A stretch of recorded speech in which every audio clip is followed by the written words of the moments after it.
Del año 2017 que es el revocatorio. ¿Estamos dispuestos a jalarnos esa? Pues entonces, el llamado nuestro es muy claro. Después de que salgan más de 7 millones de venezolanos a firmar, esos 7 millones de venezolanos tenemos que irnos a las calles y en esta oportunidad no regresar hasta que nos den la fecha del revocatorio y en Venezuela se respete la Constitución. Y nosotros como pueblo somos los que la vamos a hacer respetar. Y cuenten con nosotros que estaremos al frente, con ustedes, defendiendo la voluntad de cambio de este pueblo.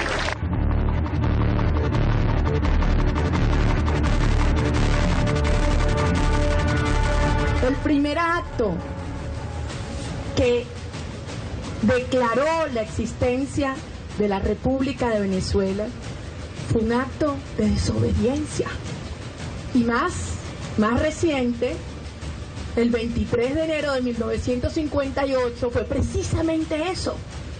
Una nación unida, civiles y militares, que salieron a la calle a decir no más. Y no pudieron. El dictador tuvo que huir. Ponérselo aquí, ¿verdad? En la frente. El espíritu de Villarrosa que se despierta por toda Venezuela. Y así como corretearon a Nicolás Maduro de Nueva Esparta, así saldrá correteado de Venezuela. Correteado, huyendo. Nos tiene que sacudir. Porque eso refleja la ética de la urgencia. Porque esto tenemos que pararlo ya.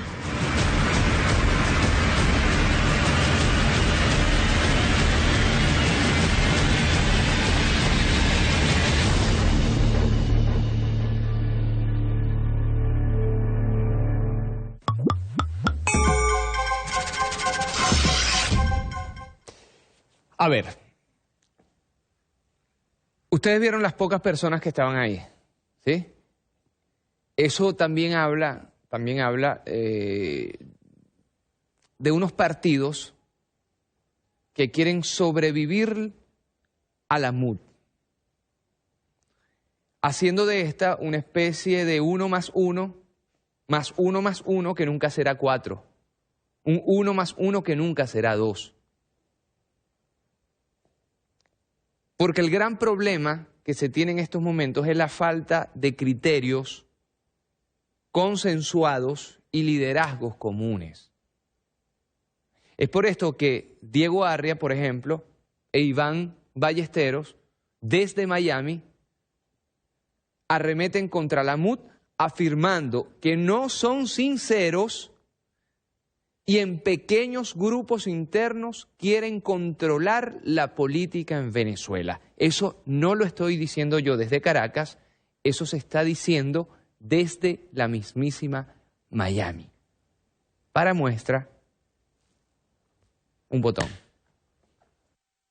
Tiene que buscar y consultar, ampliar y no pensar que 3 o 4 personas, que es un cogollo, pueden determinar el futuro de Venezuela. Te van a decir divisionista por lo que me estás diciendo, Diego, ¿eh? Sí, Fernando, pero ese es el problema, es como el pensamiento, no, para nada divisionista. Por eso te digo, la MUD es un partido político. Porque ya los de oposición que quieren poder, ya conocen, vieron cómo se maneja la impunidad, van a hacer lo mismo. Por eso es que yo digo que aquí hay que renovar todo, hay que limpiar la casa, hay que renovar los cuadros políticos. Aquí tiene que salir gente fresca, gente no corrupta. Así como uno no decreta la unidad, uno no decreta la inspiración.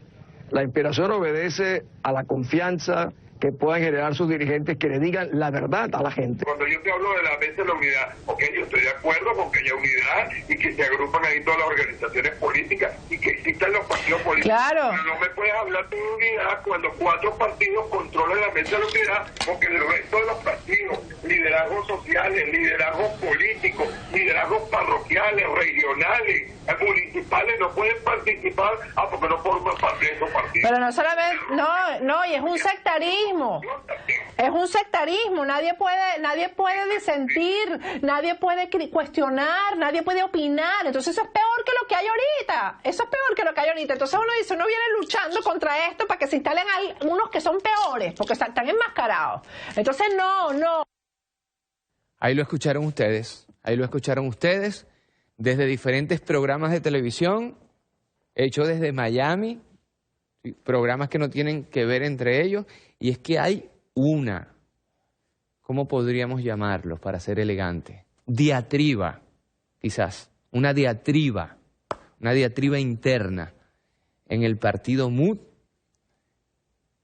que yo pienso, y esto yo lo digo de forma muy respetuosa, que yo pienso que tiene que ver también con un cierto nivel de frustración. Y un cierto nivel de frustración que hace que sectores avancen la hipótesis de una marcha sin retorno, una marcha sin regreso, de corretear, asimismo, corretear al presidente de la República. ¿No tendrá esto algo que ver con, recuerdan los golpes de Estado, los últimos golpes de Estado que se han dado en Latinoamérica? Por ejemplo, en Honduras, donde sacaron a un presidente de su casa y lo corretearon, lo montaron en un avión, lo corretearon y lo lanzaron en una pista de aterrizaje, creo que era de Costa Rica. Estamos en pleno siglo XXI y los problemas políticos se arreglan democráticamente. ¿Cómo es eso de corretear? Corretear. ¿En qué año se cree que estamos? ¿En qué siglo se creen que estamos? A este país le hace falta mucha madurez política por parte de los voceros, por parte de los políticos, Todo tiene su límite, no digo más.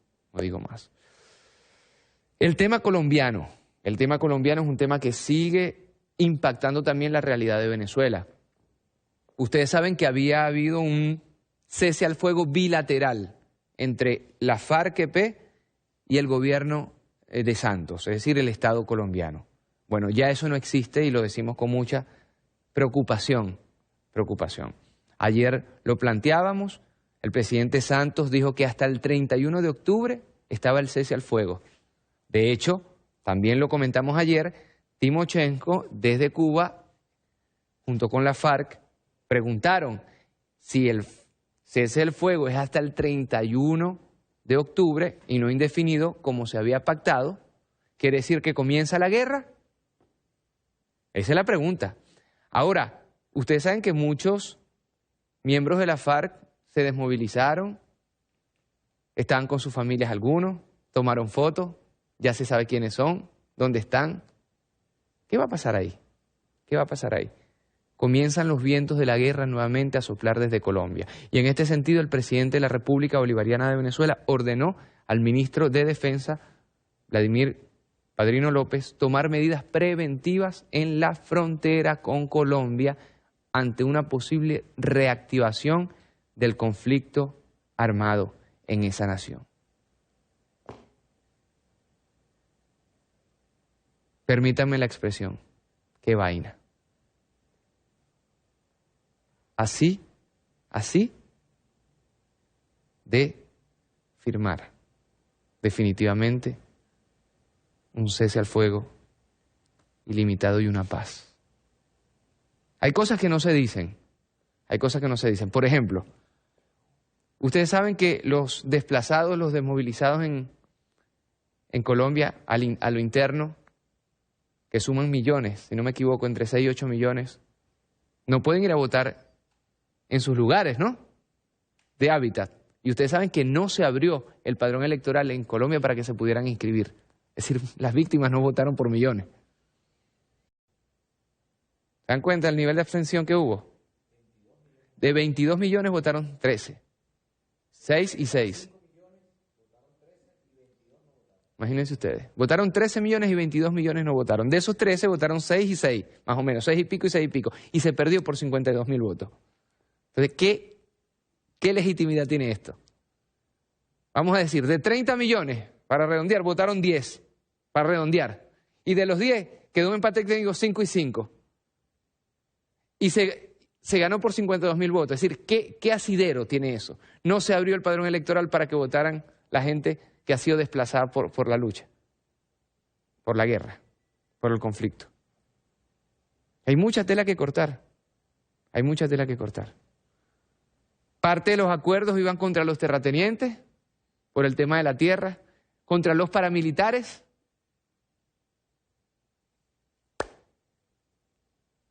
¿Y eso a quién le conviene? ¿A qué político colombiano le conviene? Y el tema del narcotráfico. Por eso se están tomando las medidas en Venezuela,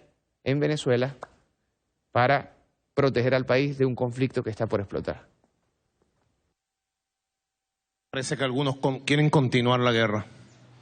Le he dado instrucciones precisas al comandante estratégico operacional, general en jefe, Vladimir Padrino López, para que tome todas las previsiones militares en el Plan Nacional de Seguridad y Paz por si acaso se reinicia la guerra en Colombia. Todas las medidas para garantizar la paz de nuestras fronteras hacia acá, porque parece que se va a imponer otra vez el tableteo de las ametralladoras, a pesar del compromiso internacional que hizo el gobierno de Colombia ante la ONU y ante el sistema de pactos internacionales. Sería muy doloroso que por el empate electoral y la campaña de guerra en Colombia, otra vez empiece una nueva guerra 50 años más. Rechazamos los llamados a la guerra y le pedimos al gobierno del presidente Santos, como garantes internacionales que somos y firmantes del acuerdo de paz, que se mantenga el cese al fuego de manera indefinida en Colombia también. Lo pedimos a nombre de todos los pueblos que queremos paz. Nos atrevemos a exigirlo como firmantes del acuerdo de paz. No más guerra, no más enfrentamiento, no más muerte. Ya basta, ya. Venezuela evidentemente tiene que tomar las medidas correspondientes. Lo hemos dicho en muchas ocasiones. Medios de la oligarquía colombiana no dejan de preocuparse, o así lo dicen en sus canales de televisión, por los miles de colombianos, por los miles de venezolanos que han llegado a Colombia. Y lo repito, lo he dicho ya en este programa. Cuando ustedes tengan más de 5 millones de colombianos aquí, cuando ustedes tengan en Colombia más de 5 millones de colombianos como aquí tenemos nosotros, cuando ustedes tengan ya más de 5 millones de venezolanos, hablan con nosotros. Hoy en esa conferencia, miren, se dijeron cosas interesantísimas. Desnutrición infantil en la Guajira colombiana. Niños que mueren de sed en Colombia. Más del 50% de la población en pobreza. Y resulta que quienes votaron por el no, estos medios internacionales, colombianos, ¿cómo es que decían que nos daban ayuda humanitaria? Era en la frontera. ¡Qué inmoralidad! ¡Qué inmoralidad! ¡Qué inmoralidad! De hecho, el pueblo colombiano ha salido masivamente a las calles, sobre todo los jóvenes, para respaldar el proceso de paz y que este no se limite a un acuerdo de cúpulas, sino que se tomen en cuenta a las víctimas. Por cierto, la mayoría de colombianos en Venezuela votaron por el sí a la paz. Es un dato interesantísimo, interesantísimo. Vean esto. La principal convocatoria se registró en la Plaza de Bolívar en Bogotá, la capital de Colombia, en su mayoría jóvenes que votaron por el sí en el plebiscito para refrendar así los acuerdos firmados en Cartagena el 26 de septiembre pasado. En varias regiones del país se registraron movilizaciones similares. Todos en las calles coinciden en la urgente necesidad de salvar los acuerdos de paz. Han dicho, no queremos más guerras. Muy temprano, representantes de unas 200 organizaciones sociales del país se reunieron para diseñar estrategias de movilización para seguir respaldando lo alcanzado en La Habana, esta vez desde la calle. Vamos a defender en las calles, en la movilización, en la protesta social, los acuerdos de La Habana y por consiguiente darle una mayor proyección y una mayor sintonía al proceso de paz como proceso integral que incluya, por supuesto, la instalación de la mesa de conversaciones con el Ejército de Liberación Nacional y con el Ejército Popular de Liberación. Las movilizaciones ciudadanas, algunas organizadas y otras espontáneas, poco a poco se han tomado la calle para decirle a los promotores del no que dejen de polarizar al país y permitan el tránsito de los acuerdos tal y como se firmaron entre las FAREP y el gobierno colombiano. Necesitamos que este conflicto se acabe. También le pido a todos los dirigentes, tanto del sí como del no polaricemos el país. Queremos un país unido, queremos un país en paz. Es más una contradicción más ideológica y no tanto práctica. Es de alguna manera u otra darle ya, digamos, el final a esta guerra y el final a la perpetuación de la violencia en muchos lugares del país donde sí se siente. Las víctimas no están en la agenda del no, que son 8 millones de personas en este país. Creo que aquí hace falta más voces. El asunto no lo podemos reducir a un asunto político, a un asunto de decisión de partidos. Estamos viendo acá la ciudadanía se exprese a favor incluso del avance. De ahí podrán salir algunos acuerdos, pero son políticos. Miren, interesantísimo lo que viene. Interesantísimo lo que viene. Ustedes saben que desde los Estados Unidos, o al menos con plata de los Estados Unidos, están haciendo una serie sobre supuestamente la vida de Chávez. Una operación psicológica. Y el equipo de Lechuguinos destacó que en la nueva serie sobre la supuesta vida del comandante Chávez, le ponen palabras en su boca que originalmente ¿saben de quién son? Adivinen. Yo creo que del ser más antitético a Chávez, que es el expresidente de los Estados Unidos, George W. Bush. El trabajo de Lechuguinos.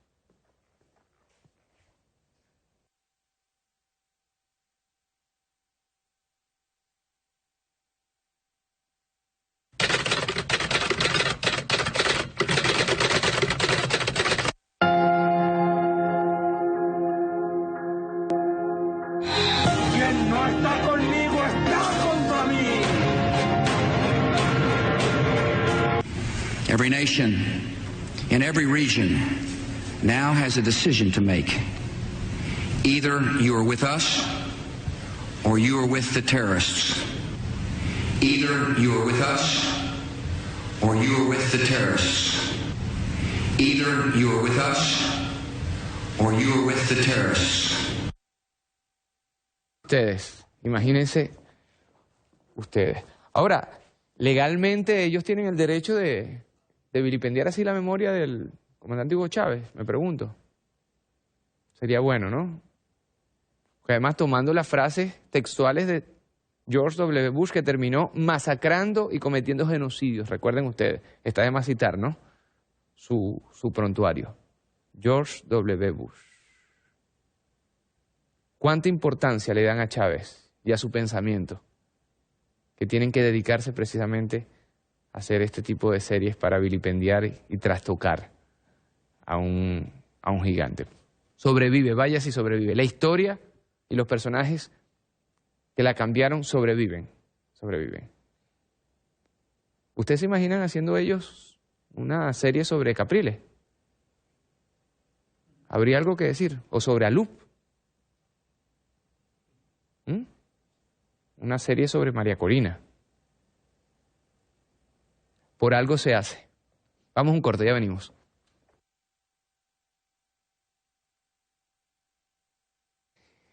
Segundo segmento dedicado, como siempre, a la noticia, a los artículos de opinión, etcétera, etcétera, etcétera.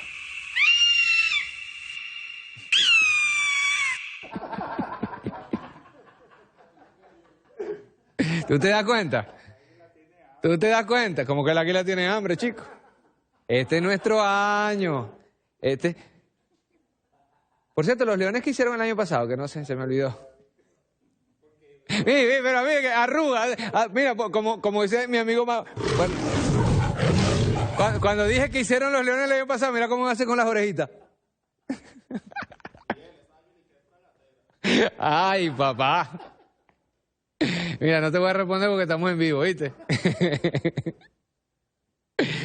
Vamos a comenzar con José Vicente Rangel y un artículo que, por cierto, tiene el mismo título de una grandísima novela del filósofo Premio Nobel de Literatura Jean-Paul Sartre, La náusea, en su columna El espejo. Cito, como siempre, textualmente, que los gobiernos de países donde se ha impuesto la extrema derecha radicalmente opuesta a los cambios sociales y económicos, violadora permanente de los derechos humanos en Latinoamérica, como ocurre con los que actualmente dirigen los destinos de Brasil, Paraguay o como el de Argentina, que representa agresivas políticas neoliberales, se acuerden para impedir que Venezuela asuma la presidencia pro tempore de Mercosur.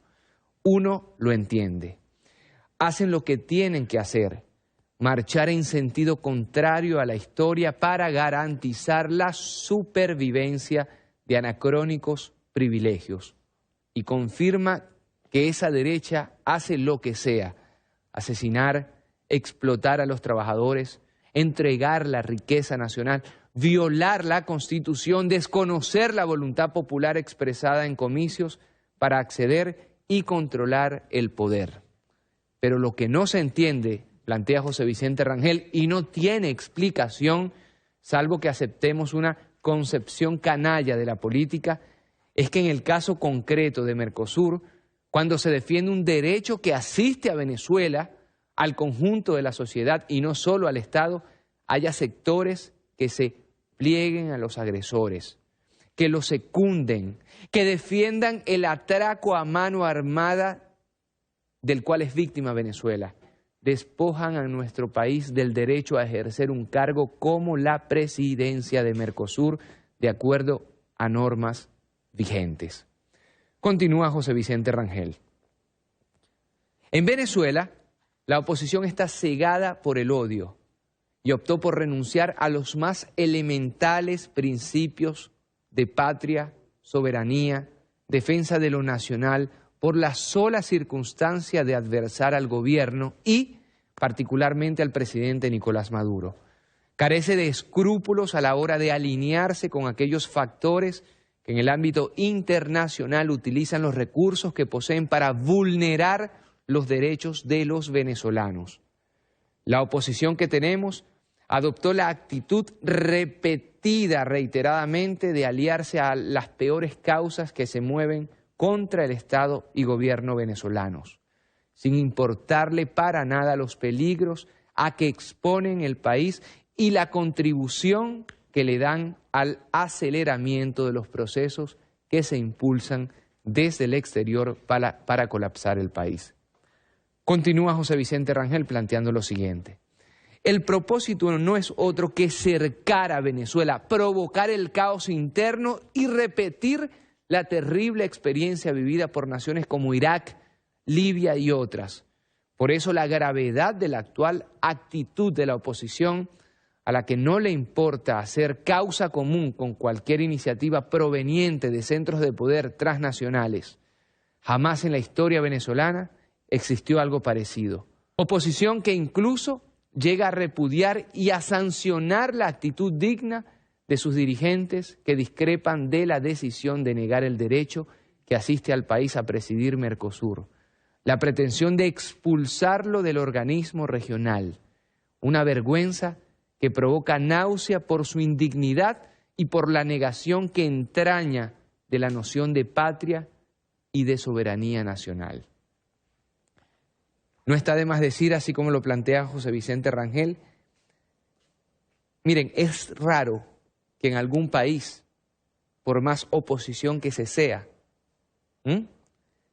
se vulnere el sacrosanto derecho del propio país de participar en organismos internacionales a los cuales tiene derecho.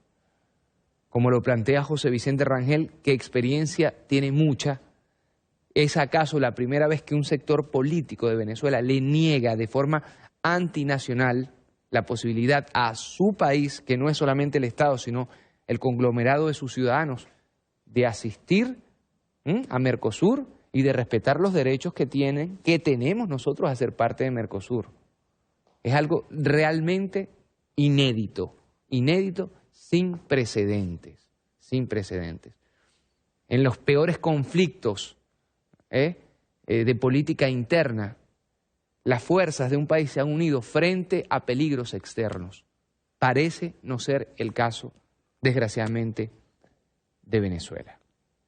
Vamos con el siguiente artículo, por favor. Periodismo venezolano, en este caso, Eleazar Díaz Rangel, que toca el tema comunicacional, la buena y la mala prensa. Repito, la buena y la mala prensa. No creo equivocarme, dice Eleazar Díaz Rangel, pero la sistemática campaña desde el exterior contra Venezuela apenas es comparable a la que hubo contra la Revolución Cubana, exceptuada la parte que le correspondió a Washington, que fue insaciable, sin tregua, hasta llegar a promover invasiones e imponer un bloqueo inhumano contra todo un pueblo, y que a pesar de los acercamientos habidos todavía persiste, pese a las repetidas condenas en la Asamblea Nacional de las Naciones Unidas. Si no fuese por esas condenas y por esos votos, los votos contrarios, los mínimos votos contrarios de Estados Unidos y de Israel, sería mayoría absoluta. Pero continúa Eleazar Díaz Rangel. Pero no fue así en América Latina. Hubo votos en contra como el de México, varias abstenciones cuando la expulsaron de la OEA. Con el tiempo, gradualmente, hubo expresiones solidarias y se creó el CELAC con Cuba y sin Estados Unidos. No ha sido así con Venezuela. La última agresión vino conjuntamente desde Argentina, Brasil, Chile, Paraguay, México y Perú. Como pueden observar, están los países de la Alianza del Pacífico, menos Colombia y más Brasil y Argentina, que hasta hace poco eran otra cosa. Ahora se preocupan hasta por decisiones autónomas que aquí pueden contrariarse, como ha sido la resolución del Consejo Nacional Electoral sobre la recolecta de firmas pidiendo el revocatorio. Hago un breve paréntesis aquí y les pregunto, venezolanos, tanto José Vicente Rangel, Mercosur, como Eleazar Díaz Rangel, agresiones de la semana pasada, están denunciando algo que no debemos perder de vista. Una coalición de gobiernos ahora de derecha en América Latina que se están uniendo, ¿sí?, a esta metodología de tenaza contra Venezuela. Y no es anodino que personas de la altura de José Vicente Rangel y Eleazar Díaz Rangel, de forma autónoma y separada, toquen el mismo punto. Continúo. Ya se había pronunciado Estados Unidos, que les dio la seña de luz verde. Por supuesto, no son estas las únicas expresiones de esos países. Cabría preguntarse, ¿por qué se establece esa diferenciación que yo observo? En mi opinión, además de las reservas del petróleo, que no pueden compararse con la producción de azúcar de Cuba, existe otra razón mucho más importante, y es que la revolución cubana influyó mucho en las izquierdas de los países latinoamericanos y estimuló la formación de guerrillas en varios países como Venezuela, Brasil, Argentina, Perú, Ecuador, Guatemala, El Salvador, Honduras, Nicaragua, y potenció las de Colombia, pero la mayoría sin opciones de alcanzar el poder. Va terminando Eleazar Díaz Rangel planteando lo siguiente. En cambio, la influencia del proceso revolucionario venezolano trascendió los límites guerrilleros y contribuyó a que llegaran al gobierno sectores progresistas en Argentina, en Brasil, en Bolivia, en Ecuador, en El Salvador, que crecieran las fuerzas de izquierda en otros países. Ayudó Venezuela a consolidar las revoluciones en Cuba y Nicaragua, acercó a los países del CARICOM y las relaciones internacionales llegaron a Rusia, China e Irán. Y remata Eleazar Díaz Rangel, que no es poca cosa. Fin de la cita. Usted podrá ser chavista, usted podrá ser independiente, usted podrá ser opositor, y con estas palabras ya me voy despidiendo de este último Cayendo y Corriendo de la semana. Pero a pesar de las tendencias políticas que usted pueda tener, señor, señora, joven, este país es suyo que este país es mío, que este país es nuestro. Y no podemos dejar de un lado los furibundos ataques mediáticos, políticos, diplomáticos, financieros, económicos, diría yo incluso morales, que se está haciendo contra Venezuela. Si existen diferencias entre los venezolanos, yo humildemente soy de los que piensa que lo tenemos que resolver, que los tenemos que resolver entre venezolanos los problemas que tengamos. Si tienen alguna duda de lo que estoy diciendo, miren las casi 10 bases militares estadounidenses que tiene Colombia. Los miles de funcionarios de la DEA y del Departamento de Estado que viven en Colombia más allá de toda ley. Pueden hacer lo que sea, las leyes colombianas no los pueden tocar. Incluso violar niñas, como lo hicieron marines estadounidenses en Colombia. Insisto, y es un mensaje que les dejo, una botella que lanzo al mar. Por más problemas que tengamos, cuidado y sectores políticos pretenden a partir de estos problemas abrir la puerta para que otros países vengan a resolver los problemas por aquí. Cuando entran, no salen más. Y son como Dráculas que te chupan el petróleo, el gas, las reservas hídricas de agua, los minerales, incluso los preciosos y los estratégicos para las TIC, tecnología de información y comunicación, a contrapelo de las necesidades y las vicisitudes de este pueblo. Nadie como un venezolano para resolver los problemas de los venezolanos. Lo repito, nadie como un venezolano o como una venezolana para resolver nuestros problemas. A más nadie le va a doler a este país. Así que cuidado y seguimos pensando nosotros en pajaritos preñados. Cuidado. 7:59 minutos post-meridian. Nosotros, como siempre, respetando los tiempos televisivos, nos despedimos de el último Cayendo y Corriendo de esta semana. No me despido sin antes, como siempre, recordarles que Águilas del Zulia va a ser campeón este año. Que una cosa es lo que dicen los medios de comunicación, otra muy distinta a lo que piensan. De lo que se piensa y no se dice, nos encargamos nosotros aquí en Tú, porque es tuyo este Cayendo y Corriendo. Venezuela, madre mía, madre nuestra, te amo, te amamos en demasía. Feliz fin de semana. Hasta el lunes.